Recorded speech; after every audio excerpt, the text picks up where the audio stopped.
हमसे कभी ना होगा नबी का जाहो जलाल। अजीज़ा ने गिरामी कुरान में अल्लाह अज़्ज़ा व जल्ल ने इरशाद फरमाया अन्नबिय्यु औला बिल मुमिनीना मिन अनफुसिहिम, नबी मोमिनों से उनकी जान से ज्यादा करीब है, उनकी जान से ज्यादा हक रखते हैं। जितना तुम्हारी जान पर तुम्हारा हक है इससे ज्यादा तुम्हारा नबी पाक सल्लल्लाहु अलैहि वसल्लम के लिए हक है। इसीलिए हुजूर के आशिकों ने ये पुकारा है, ये एक जान क्या है अगर वो करोड़ों तेरे नाम पे सबको वादा करूं, करूं तेरे नाम पे जा फिदा, न बस एक जा दो जहां फिदा, दो जहां से भी नहीं जी भरा, करूं क्या करोड़ों जहां नहीं। नबी पाक सल्लल्लाहु अलैहि वसल्लम के लिए जान फिदा कर देना, इसको भी आशिकों ने कम समझा है। अगर करोड़ों जाने होती सब हुजूर के कदमों पर वार दिए जाते। अजीजों, नबी पाक सल्लल्लाहु अलैहि वसल्लम के लिए जो कुरान कहता है मैं उसी को आपके सामने रखता हूँ। ईमान क्या है? आप मोमिन हैं, आप मुसलमान हैं। ईमान सिर्फ तुम्हारे सरों पर दिखने वाली टोपी का नाम नहीं है, ईमान सिर्फ तुम्हारे चेहरों पर नजर आने वाली दाढ़ी का नाम नहीं है, ईमान सिर्फ जुब्बे कुब्बे और इमामों का नाम नहीं है। दीन और ईमान क्या है? इकबाल से पूछो तो यही कहता है मुस्तफा बरसा खैश के दिन हम आओ, अपने आप को रसूलुल्लाह तक पहुंचा दो। दीन यही है। अगर बहु रसीदी तमाम बुलहबी, और अगर तू रसूलुल्लाह की जात तक नहीं पहुंच सका जिंदगी अबू लहब की तरह। और जब जस्सानुल हिंद आला हज़रत इमाम अहले सुन्नत से पूछा जाए ईमान क्या है, ईमान किसे कहते हैं? दिन में 100 बार तस्बीह पढ़ने का नाम ईमान है, और घड़ी घड़ी सजदे करने का नाम ईमान है, या फिर कोई सफेद लिबास पहनने का नाम है ईमान है। आला हज़रत इमाम अहले सुन्नत फरमाते हैं ईमान किसे कहते हैं? अल्लाह की सरदा व कदम शान है ये इंसान नहीं, इंसान वो इंसान है ये। कुरान तो ईमान बताता है उन्हें, और ईमान में कहता है मेरी जान है। हुजूर की जात ऐने ईमान, ईमान देंगे। इसीलिए रसूल करीम सल्लल्लाहु अलैहि वसल्लम ने भी अपनी हदीस पाक में इरशाद फरमाया ला युमिनु अहदुकुम हत्ता अकूना अहब्बा इलैहि मिन वालिदिही व वलदिही वन नासी अजमईन। तुम में से उस वक्त तक कोई ईमान वाला मुकम्मल नहीं हो सकता जब तक कि वो सारी दुनिया से ज्यादा मुझसे मोहब्बत न करे। दूसरी हदीस है नबी पाक सल्लल्लाहु अलैहि वसल्लम ने इरशाद फरमाते ला युमिनु अहदुकुम हत्ता यकूना हवाहु तबअन लिमा जिअतु बिही। उस वक्त तक तुम पूरे मोमिन नहीं हो सकते जब तक कि अपनी ख्वाहिशात को मेरे हवाले नहीं करते। हुजूर पाक सल्लल्लाहु अलैहि वसल्लम की मर्जी के मुताबिक नहीं गुजारते उस वक्त तक कोई मोमिन नहीं है।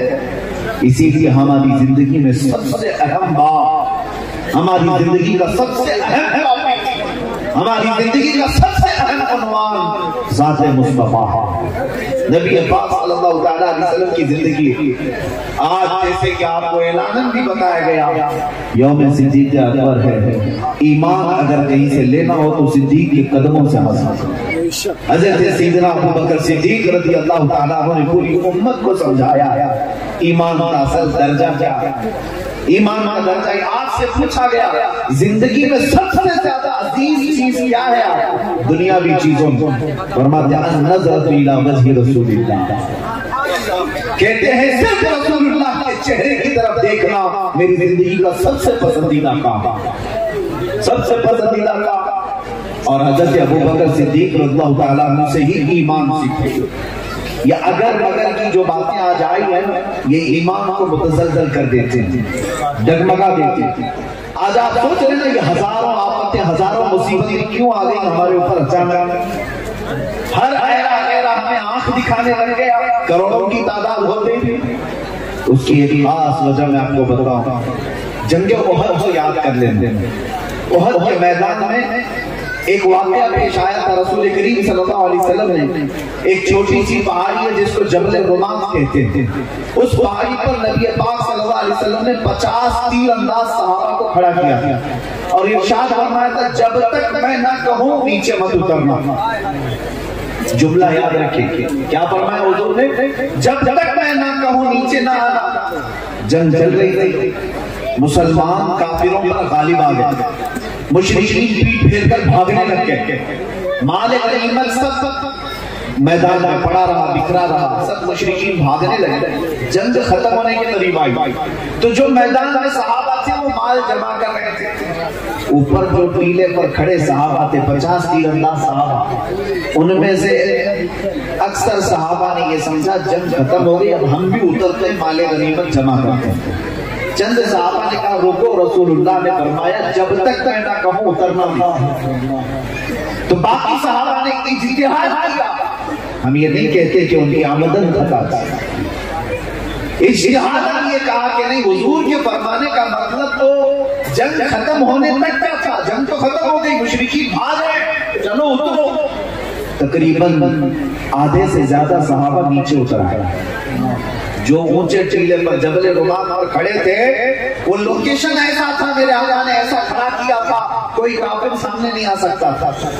आधे से ज्यादा सहाबा जब उतर गए, माले गनीमत जमा कर रहे थे, भागे हुए मुशरिकीन में जो जर्नैल थे खालिद बिन वलीद, वो ईमान लाए नहीं, देखा ये टीला खाली हो गए, 200 घुड़सवारों को पीछे से दौड़ाते हुए लाए और ऊपर जो खड़े बाकी सहाबा थे उन सबको शहीद कर दिया, उनको तीर से शहीद कर दिया, उनको गिराया। फिर मैदान में जो माले गनीमत जमा कर रहे थे उन पर हमला किया और भागे हुए मुशरिकीन भी पलट आए, इधर से भी कुफार उधर से भी कुफार, बीच में सहाबा पिस गए, जिसकी वजह से 70 सहाबा की जाने गई, 70 सहाबा शहीद हुए। यही वो जंग है जंगे उहद, जिसमें हजरत अमीर हमजा का सीना चाक करके कलेजा निकाल कर चबाया गया। यही वो जंग है जिसमें हजरत अब्दुल्ला बिन जहश के टुकड़े टुकड़े करके काफिरों ने हार बनाकर गले में पहना था। यही वो जंग है जिसमें हजरत अनस बिन नुज़ैर की सिवाय उंगली के कुछ नहीं मिला। यही वो जंग है जिसमें साद इब्न रबी के पेट पर 12 नेज़े लगे हुए थे। यही वो जंग है जिस पर रसूलुल्लाह के दंदाने मुबारक शहीद हुए थे। 70 सहाबा में बड़े बड़े सहाबा शहीद हुए। मैं ये बात क्यों अर्ज कर रहा था, क्यों अर्ज कर रहा हूँ, इसलिए कि मुहद्दिसीन और शारहीन ने फरमाया सहाबा इकराम रिज़वानुल्लाह तआला अलैहिम अजमईन को हुक्म था मेरे आका के जब तक मैं ना कहूं नीचे ना आना। सहाबा इंतजार ना करे, ना किए और उतर आए। उस एक खता की वजह से ये जंग जो फतह थी शिकस्त का तब्दील हुई। और शारहीन शुबा फरमाते हैं, कुरान की आयत है फलयहज़रिल्लज़ीना युखालिफूना अन अम्रिही अन तुसीबहुम फितना औ युसीबहुम अज़ाबुन अलीम। अल्लाह फरमाता है मेरे महबूब के हुक्म की मुखालिफत मत करना, वरना मैं तुम्हें फितने में मुब्तला करूंगा या दर्दनाक अजाब में गिरफ्तार करूंगा। 2 चीजों में मुब्तला हो जाओ। अगर रसूल पाक के हुक्म की मुखालिफत में आ गए, या तो फितने में मुब्तला होंगे या तो दर्दनाक अजाब में गिरफ्तार हो जाओ। मेरे अजीजों, वो जानबूझकर की हुई खता नहीं थी, इज्तिहादी खता थी। उसके बाद 70 सहाबा की जाने जा सकती हैं और आज जानबूझ करके जो रसूलुल्लाह के अहकाम को पीछे डाल रही उम्मत, तो हमारी 70 लाख जाने जाए तो भी कम है। 70 लाख जानों का मुकाबला हो तो ये कम है। क्यों? रसूल पाक सल्लल्लाहु अलैहि वसल्लम के अहकाम की खिलाफ वर्जी न कर। मैं जो ईमान है उसको बता रहा हूँ, ईमान किसे कहते हैं। सुलह हुदैबिया के मौके पर जानते हैं हुजूर सल्लल्लाहु अलैहि वसल्लम मुशरिकीन से सुलह कर रहे थे। हुजूर सुलह कर रहे थे, सहाबा उनमें से कुछ राजी नहीं थे, इनसे जंग करना चाहिए, इन काफिरों के छक्के छुड़ा दे, इनको मारना चाहिए, ये हमें उम्रा करने से रोक रहे हैं। लेकिन रसूल पाक सुलह कर रहे थे। उमर फारूक रज़ियल्लाहु ताला आए रसूल पाक के पास अर्ज करने लगे, या रसूल अल्लाह आप इजाजत दे दें, हम जंग करेंगे। हुजूर ने फरमाया नहीं, उमर ने सुलह करना। हज़रत उमर गए, सहाबा को पकड़ पकड़ कर कह रहे थे कि रसूल पाक सल्लल्लाहु अलैहि वसल्लम से अर्ज करें कि हमें जंग की इजाजत दी जाए। हुजूर जंग की इजाजत नहीं देते। हज़रत उमर सीधे कहाँ आए जानते, जिनका आज यौम है सिद्दीक़ अकबर। सैयदना अबू बकर सिद्दीक़ के पास आए और कहने लगे, अबू बकर तुम्हें पता नहीं रसूलुल्लाह मक्का के मुशरिकीन से सुलह की बात कर रहे हैं। हज़रत अबू बकर सिद्दीक़ कहते हाँ मुझे पता है। उमर तुम कहना क्या चाहते हो? हज़रत उमर ने कहा रसूल पाक सल्लल्लाहु अलैहि वसल्लम से जाओ कहो जंग की इजाजत दे, सुलह न करे। जानते हो हज़रत अबू बकर को इतना जलाल आया, इतना जलाल आया। हज़रत उमर के दोनों कंधे पकड़ करके हिलाया और कहा इल्ज़म भर सके या उमर, ऐ उमर अपनी औकात में रहकर बात करो। ये फैसला किसी ऐसे वैसे का नहीं, अल्लाह के रसूल का फैसला। ईमान इसे कहते हैं, ईमान। अगर रसूल ने फरमा दिया, अगर मगर फिर न करो, ये अल्लाह के रसूल को फरमाना। हज़रत उमर के बेटे बैठे हुए हैं, साथ में बहस चल रही थी किसी मसले पर, दोनों दलीलें दे रहे थे। हज़रत उमर ने कहा अल्लाह के रसूल ने ये फरमाया, अपनी बात की दलील में हदीस पेश कर दिया। तो हज़रत उमर के बेटे ने क्या कहा, अच्छा ठीक है रसूलुल्लाह ने फरमाया, मगर अभी कहा था हज़रत उमर ने तलवार निकाली। अल्लाह, हज़रत उमर ने तलवार निकाली, जुमला रोको। बेटा सिर्फ ये कह रहा था ठीक है रसूलुल्लाह ने फरमाया, मगर इतना कहा था तलवार निकाला। कहा खबर मेरे रसूल के फरमान के बाद अगर मगर निकाल दिया, उमर की छत के नीचे तेरे लिए कोई जगह नहीं हो सकती। नारे तकबीर, नारे रिसालत, अज़मते मुस्तफा, सिफाते मुस्तफा, शौकते मुस्तफा। ये ईमान है, ये ईमान है। सैयदना अबू बकर सिद्दीक़ रज़ियल्लाहु ताला अन्हु ने भी अपनी ज़ात पाक से लोगों को यही बताया। अज़ीज़ान गिरामी, कुल जहां हमारी, कुल कायनात हमारी रसूल पाक की ज़ात है। इतनी बात याद रख लो। इकबाल ने बहुत प्यारे अंदाज से कहा था, इकबाल के शायद सैकड़ों अशार होंगे, हजारों अशार होंगे, सब ये पल्ले में रखो और एक शेर ही काफी है जो पूरी कायनात के लिए है। इकबाल ने कहा था कि मोहम्मद से वफा तूने तो हम तेरे हैं, ये जहां चीज है क्या लाहो कलम तेरे हैं। तुम क्या क्या हासिल करने की फिक्र कर रहे हो, तुम किस किस चीज के पीछे लगे हुए हो। तुम्हें सियासत चाहिए, तुम्हें कुर्सी चाहिए, तुम्हें तख्त चाहिए, तुम्हें इज्जत चाहिए, तुम्हें वक़ार चाहिए, तुम्हें दौलत चाहिए, ये सब चीज है क्या? हुजूर से वफा कर, लौहो कलम तेरे, हुजूर से मोहब्बत कर, ये जहां चीज है क्या लौहो कलम तेरे। अज़ीज़ान गिरामी वक़ार आला हज़रत फाज़िल बरेलवी रज़ियल्लाहु ताला अन्हु ने भी यही मक़ाम मुस्तफ़ा बयान किया। जिंदगी भर इन हमारे मशाइख़ ने, बुजुर्गों ने जो टॉपिक हमें दिया है वो नामूस मुस्तफ़ा का है। आज के दौर में मैं महसूस कर रहा हूँ कि अगर पूरी उम्मत को कोई नाम जमा कर सकता है और जगा सकता है तो सिर्फ आमिना के लाल का नाम, मेरे मुस्तफ़ा करीम का नाम है। मैंने महसूस किया कि जब कोई एक पाखंडी भौंक रहा था हुजूर की शान, नबी पाक सल्लल्लाहु ताला अलैहि वसल्लम की इज्जत पर हमलावर था। जानते हैं मेरे अजीजों, हर मुसलमान का जज्बा है कि अपने जिस्म तो जिस्म, अपने दिल और कलेजे के 1000 टुकड़े निकाल कर रखे, इसलिए कि ये जो कुछ भी मिला है मेरे मुस्तफा के सदके में। नारे तकबीर, बोलो हाथ उठाकर, नारे तकबीर, नारे रिसालत, ताबूज़े नामूसे रिसालत, अल्लामा सलमान अज़हरी साहब क़िबला। जो बात अर्ज़ कर रहा हूं तवज्जो से सुने। मामला ये था कि कभी किसी गुस्ताख के खिलाफ खड़े होकर के प्रैक्टिकल देख भी लेना, तजुर्बा भी कर लेना। जिस वक्त हमने ललकार करके कहा था कि हम मैदान में खड़े हैं, जिसकी हिम्मत है मेरे मुस्तफा के गुलाम से तू बदू मुकाबला करके दिखाए। इस ऐलान के बाद मेरे अजीजों, हर सुन्नी घर का बच्चा तो बच्चा है, हर घर का बूढ़ा अपनी जगह पर, हर जवान अपनी जगह पर। मेरे पास आज भी वो लेटर भी मौजूद है, वो मैसेजेस भी मौजूद है कि हमारा जिनसे कोई ताल्लुक भी नहीं, हमारा जिनसे कोई सरोकार भी नहीं, दूर दराज बैठे हुए उन लोगों ने भी हमें मुरासिले भेजे, मैसेजेस भेजे, कहा मौलाना तुम्हारा हमारा इख्तिलाफ हजार हो, गुंबद खजरा की अजमत पर हम भी निछावर होने को तैयार।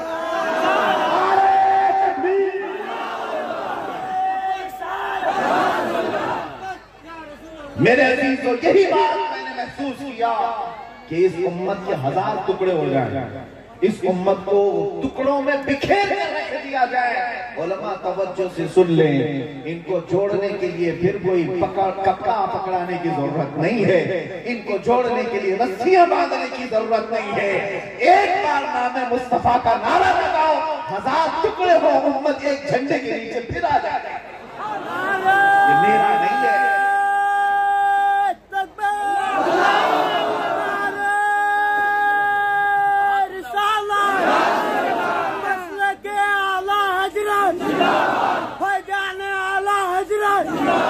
इश्क मोहब्बत, इश्क मोहब्बत, इश्क मोहब्बत, इश्क मोहब्बत, गुस्ताख रसूल की एक की सजा। मेरे अजीजों, जालिमों ने ये समझा होगा जैसे वो अकीदत रखते हैं अपने गुरु घंटालों से, ऐसा ही मुसलमानों का भी मामला हुआ। उन्हें अभी पता ही नहीं। यहाँ तो मेरे आका के वजू के कतरे को सहाबा जमीन पर गिरने नहीं देते। आज भी ये जज्बा मौजूद है, आज भी मौजूद है। मुझे आज भी 2 साल पहले की बात याद है, रमजान का महीना था, हमने ऐलान किया था चलो हम आते हैं आग में कूदने।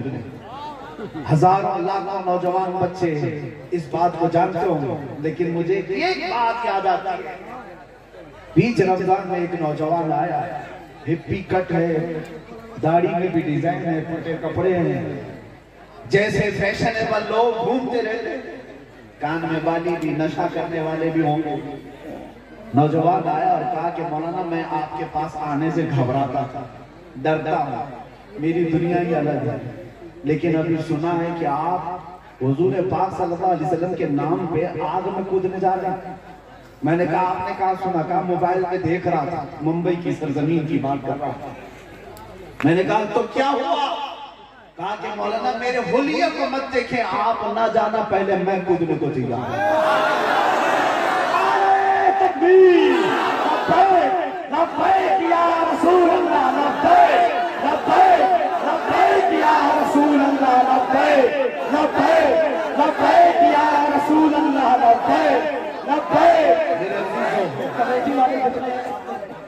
उस दिन ये एहसास हुआ, होलिया अपनी जगह पर, इसके गुनाह अपनी जगह पर। ए आमिना के लाल, तूने किस किस दिल में अपना घर बनाया, किस किस को अपना आशिक बनाया हुआ है। मैंने उस दिन देखा उस नौजवान को, आंखें छलक पड़ी, फिर पुकार कर मकीने गुंबदे खजरा से अर्ज किया, या रसूल अल्लाह, उम्मत गुनहगार तो हो गई लेकिन गद्दार नहीं है। लब्बैक या रसूल अल्लाह, हर हाथ उठे, लब्बैक या रसूल अल्लाह, सरकार की आमद, और से सरकार की आमद, दिलदार की आमद, लजपाल की आमद, यासीन की आमद, हुजूर की आमद, इश्क मोहब्बत, इश्क मोहब्बत। एक बात और आपके सामने रख दूं, जलसों में जाने का मेरा मिजाज नहीं था, और मैं जलसों के इस तरह रोजाना के बयानात का मुखर्रिर भी नहीं, मैं जज्बाती आदमी हूं। अक्सर जो जलसों के मुकर्रिर हैं जैसे अल्लामा जिक्रुल्लाह साहब, ये सब इस मैदान के माहिरीन हैं, इस मैदान के घोड़े हैं। मैं जो जलसों में जाना शुरू किया तो उसकी एक ही वजह थी, आज भी। लेकिन जलसों में वैसे भी आप पूरी रात खपाते हैं, बहुत सारे मामला, लेकिन मैं उस टॉपिक पर नहीं बात करता। एक बात है, मैंने हिंदुस्तान के माहौल को बहुत करीब से देखा। 6 महीने में तकरीबन 22 स्टेट का मैंने खुद खबर किया, 100 से ज्यादा जलसों को खिताब किया होगा। कोई एक जलसा भी नहीं जहां से लब्बैक का नारा ना लगा, कोई एक जलसा भी नहीं। हमारे आने से लेकर जाने तक एक छोटा सा 8 साल का बच्चा भी देखता है तो लब्बैक या रसूल अल्लाह। मैं आपके सामने अर्ज कर रहा हूं, इस जालिम दुनिया में उम्मत मुस्तफा को तोड़ने के लिए हमेशा जो काम किया वो क्या काम है जानते हैं? उम्मत को हमेशा नशा में मुब्तला रखा। ऐसा नशा दो कि फिर ये कभी उठ ना सके, क्योंकि दुनिया को पता है अगर एक मुस्तफा का दीवाना उठ जाए तो हजारों की नींद हराम करके रखता है। हाँ, हकीकी बात है। वरना 3000 अंग्रेज मिलकर के एक किफायत अली काफी को नहीं गिरफ्तार करते। एक किफायत अली काफी को गिरफ्तार करने के लिए 3000 अंग्रेज आए थे। हाँ, सबको पता है एक दीवाने मुस्तफा की हैसियत क्या होती है। एक उठ जाता है, हजारों की नींदें हराम करता है। और अकबर जैसा बड़ा बादशाह, अखंड भारत का बादशाह, इतनी बड़ी सल्तनत का, इलेक्शन का नहीं, 48 साल से हुकूमत करने वाला बादशाह, एक जवान मुजद्दिद अल्फसानी को गिरफ्तार करने की जरूरत नहीं पेश आता। कहां बादशाह की ताकत और कुव्वत, और कहां एक आलिम रब्बानी। दुनिया को पता है एक हक बोलने वाला आलिम जिंदा हो गया तो हजारों की नींद हराम करता। ये अभी माजी करीब में भी हमने देखा, यूरोप की सरजमीन तक हिलती हुई नजर आती थी जब पड़ोस मुल्क से खादिम हुसैन लब्बैक का नारा लगा। पैरों से मामूल व्हील चेयर पर बैठा था, व्हील चेयर पर बैठ करके लब्बैक या रसूल अल्लाह कहे तो दुनिया के तख्त हिलते हुए नजर आते। क्यों? यही बात समझो मेरे अजीजों, दुनिया हमेशा सुलाना चाहती है। तुम सोते रहो, तुम बिजली, गटर, नाले, पानी, इसके बारे में बात करते रहो, हज़रत मुस्तफा पे मत बात करो। ये आज सियासी माहौल भी यही है। जितने हमारे सियासी नेता भी तुम चुन करके भेजे हो, उनमें एक भी ऐसा नहीं माई का लाल जो मेरे अज़मत मुस्तफा की अजमत पर बात करे। मेरे अजीजों, हम कहते हैं ये गटर, नाले, बिजली की कमी या पानी कभी हम बर्दाश्त कर लेंगे, लेकिन नामूस मुस्तफा के खिलाफ एक जुमला भी बर्दाश्त नहीं करते। इसलिए कि हमें हमारी जानों से ज्यादा इज्जत मुस्तफा अजीज, और हमें यह भी पता है आज जो हमें इज्जत मिली है ये मुस्तफा के नाम से मिली। मैं जो बात कहने जा रहा हूं मुकम्मल करता हूं। नशा में ऐसा सुला दो, नशा में ऐसा सुला दो कि उठ ना सके। पिछले कई सालों से तुम पर भी ये इंप्लीमेंट करके देखा गया, एक्सपेरिमेंट करके देखा गया कि इनको इतना नशा दो। नशा का मतलब सिर्फ कोकेन, अफीम, चरस, गांजा ही नहीं, तुम्हें इंटरनेट के नशे में भी मुब्तला करके रखा गया। इतना कि 24 घंटों में 20 घंटे पे ये फेसबुक, इंस्टा चलाते रहते हैं। ये इतने मसरूफ हो गए कि इनको ना इस्लाम की फिक्र हो, ना कुरान की, ना अज़मत मुस्तफा की। सारी बातें इसी में चलती रही। मैंने अरबों को देखा, वो मदहोश हो चुके, उनके यहाँ अब होश बाकी नहीं रहा, कोई कुछ भी भूखे, वो नशा में है आज। अच्छा, दुनिया नशा में डालने के बाद चेक कैसे करती है? ये पूरा बेहोश हुआ है कि नहीं हुआ? डॉक्टर जब बेहोशी का इंजेक्शन लगाता है या गोली देता है सुन होने के लिए, तो फिर थोड़े से थप्पड़ मार कर देखता है, चूंटी काट के देखता है, कैंची लगा के देखता है। अगर हाथ पैर हिल रहे हैं तो इसका मतलब अभी पूरा बेहोश नहीं हुआ। फिर एक इंजेक्शन दे दो, हाथ 2-4 थप्पड़ मारने के बाद हाथ पैर भी नहीं हिलाता, इसका मतलब बेहोश हो गया। अब डॉक्टर जो है चीर फाड़ करता, यानी ऑपरेशन शुरू, हाथ पैर नहीं हिलते, इसका मतलब बेहोश हो गया है। दुनिया के चेक करने का तरीका यही है, डॉक्टर इसी तरह चेक करता है। लेकिन ये जालिम दुनिया जो उम्मत मुस्तफा को बेहोश करती है, नशा मिलाकर, बदअखलाकी मिलाकर, बेहयाई मिलाकर, इसके चेक करने का तरीका यह है किसी जालिम कुत्ते को हुजूर की शान के खिलाफ भौंकने के लिए लगाया जाता है। कभी इस्लाम के खिलाफ, कभी कुरान के खिलाफ। भौंको, जब कोई कुत्ता भौंकता है, ये दुनिया के लुटेरे दूर बैठ करके देखते हैं उम्मत पूरी बेहोश है या होश में है। ये चेक करने का तरीका है। पूरी बेहोश हो गई, आवाज कहीं से नहीं आएगी, आवाज नहीं आएगी। और अगर होश में है तो फिर वो समझते अभी प्लान ठंडा रखो, अभी ये बेदार है। इसीलिए मैं कहता हूं मेरे अजीजों, जगह जगह जलसों में जाकर कर खुद चेक करने लगा। जलसों में आने का मेरा मकसद ये था, इन्होंने पूरे हिंदुस्तान भर, नई दुनिया भर में नशा पिलाया उम्मत को, और अब हुजूर की शान के खिलाफ भौंकने के लिए कुत्ते पैदा किए। और जब वो भौंकने लगे, मैं खुद भी जा करके देखने लगा क्या हकीकत में उम्मत बेहोश हो गई है? नहीं, लेकिन अल्हम्दुलिल्लाह हिंदुस्तान के इस माहौल को मुशाहिदा करने के बाद सीना फख्र से चौड़ा हो गया। जालिमों, तुम्हारे कुत्ते भौंकते रह गए, लेकिन अभी उम्मत पूरी बेहोश नहीं हुई। इसलिए कि जहां तुम एक बार भौंकते हो, मुझ जैसे हजारों उलमा तुम्हें शेर की तरह दहाड़ते हुए मेरे मुस्तफा की अजमत पुकार कर कहते हैं, अभी हम मरे नहीं हैं, न घबराओ मुसलमानों, अभी खुदा की शान बाकी है, अभी इस्लाम जिंदा है, कुरान बाकी है, अभी बेहोश नहीं हुई।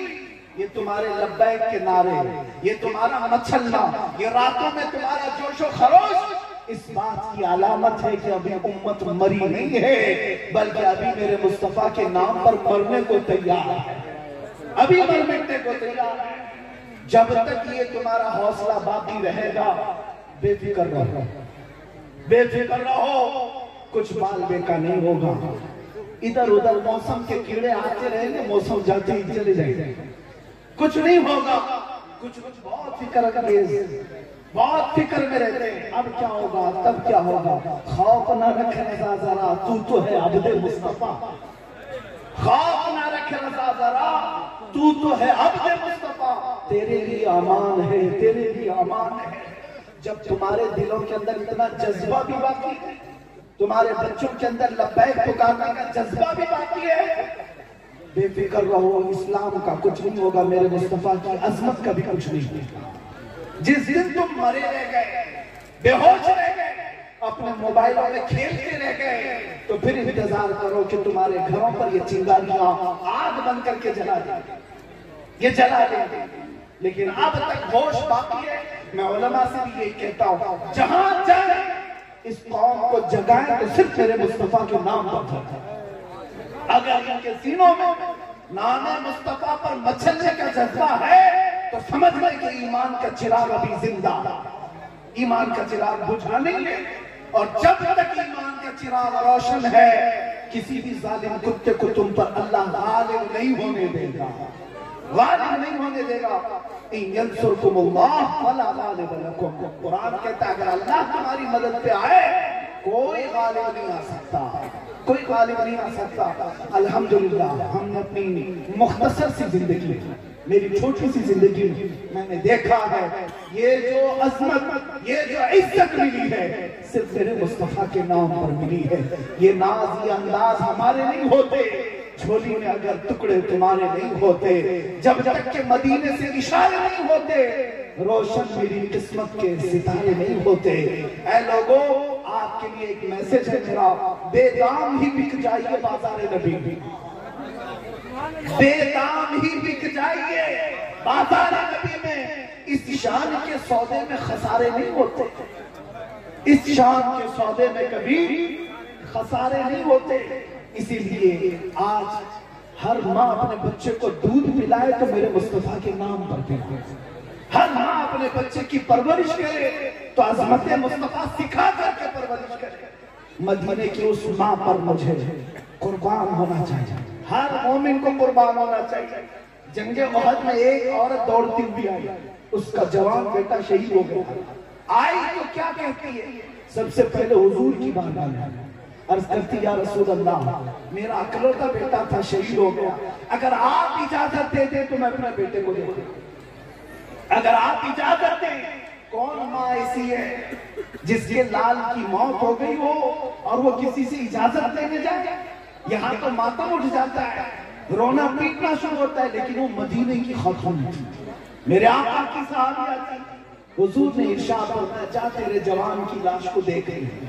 जब वो मैदान में आई, अपने जवान बेटे की लाश खून में लथपथ है, लेकिन देखने का अंदाज क्या है, आते साथ अपने बेटे के जिस्म से जुब्बा हटा जाए, तवज्जो, जुब्बा हटाया और उसके बाद लाश को पलट करके पीठ पर हाथ फेरती रही और उसके बाद फिर जुब्बा सही करती और सजदे में गिर जाती, सजदा करके अल्लाह की बारगाह में कहती है, ऐ रब्बल आलमीन, तेरा शुक्र है मेरे जवान को तूने अपने हबीब की खिदमत में कबूल किया, अपने हबीब की इज्जत पर कबूल किया है।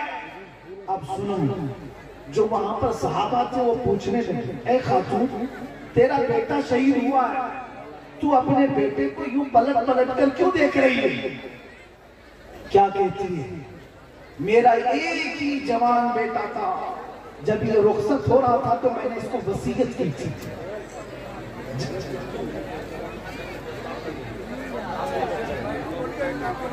आप लोग बैठ जाइए।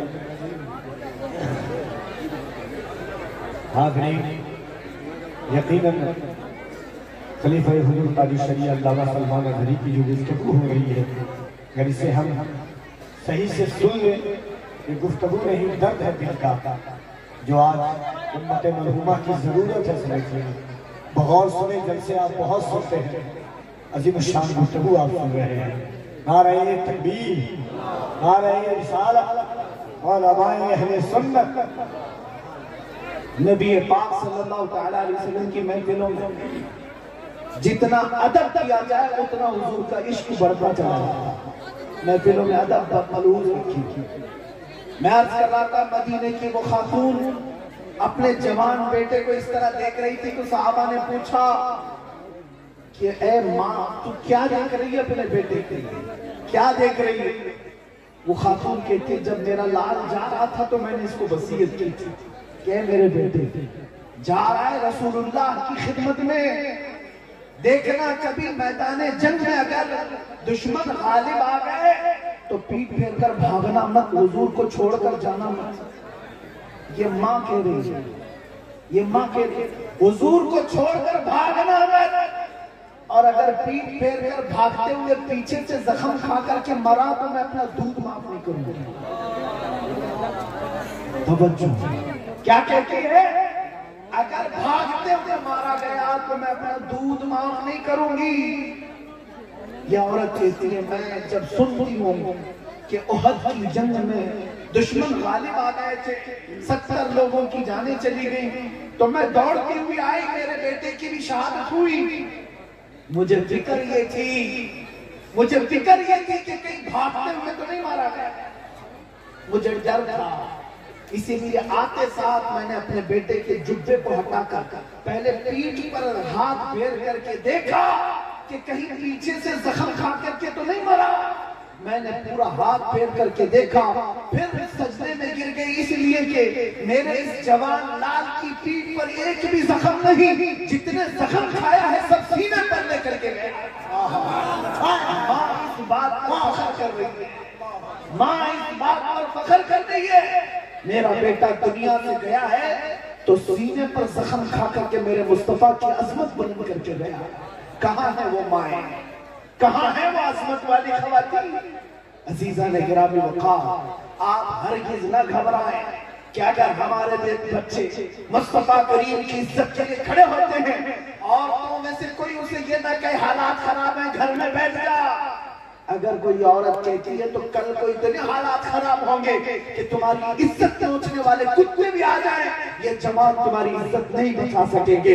इनको आज इतना सिखा दो कि हमारी इज्जत अपनी जगह पर, पहले रसूलुल्लाह की इज्जत बचाने निकलो।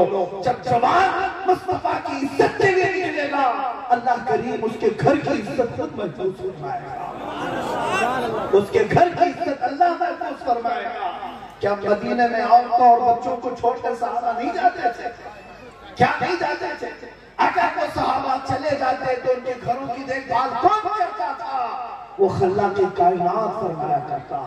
आज भी हमारे बिजनेस, हमारी दुकानें, हमारे जॉब, हमारी बेटियां, हमारे बच्चे सब अल्लाह के हवाले हैं। लेकिन जवानों, अपने दिलों में इतना जज्बा जरूर रखो कि मुझे अल्लाह ने जो पैदा किया वो किस लिए पैदा किया, मुझे किस लिए पैदा किया। मेरे जुमले समेटता हूं, आखिरी जुमले। आपको कभी ये सोचना होगा अल्लाह ने मुझे क्यों पैदा किया है, मेरी जिंदगी किस लिए, मेरी लाइफ क्यों है? क्या सिर्फ खाने पकाने और गप्पे उड़ाने के लिए? मेरी जिंदगी सिर्फ एंजॉयमेंट के लिए? नहीं, अगर सुनना है जिंदगी क्या है, ताजुल शरिया को सुनो। फरमाते हैं जिंदगी ये नहीं किसी की किसी के लिए, जिंदगी है नबी की नबी के लिए। ना समझ मरते हैं जिंदगी के लिए, जीना मरना है सब कुछ नबी के लिए। जीना मरना है सब कुछ नबी के लिए। आओ अब आखिर में मैं ये अहद करके आपसे उठता हूँ, नबी पाक सल्लल्लाहु अलैहि वसल्लम की तरफ अपनी रूहों को मुतवज्जे करो, अपने दिलों को मुतवज्जे करो और अर्ज करो, या रसूल अल्लाह, आज के इस झालदा के जलसे में बैठकर हम ये अहद करते हैं और आज यहाँ से अज़्म करके उठते हैं, या रसूल अल्लाह, दहर में जुबान तुम्हारे लिए, बदन में हिजा तुम्हारे लिए, हम आए यहाँ तुम्हारे लिए, उठे भी वहाँ तुम्हारे लिए, जमीनो समान तुम्हारे लिए, मकीनो मकान तुम्हारे लिए, चुनीनो चुना तुम्हारे लिए, बने दो जहां तुम्हारे लिए। सदा वो चले के बाग फले, वो फूल खिले के दिन हो भले, लिवा के तले सना में खुले, रजा की जुबान तुम्हारे लिए, लिवा के तले सना में खुले, या रसूल अल्लाह हम सब की जुबान तुम्हारे लिए।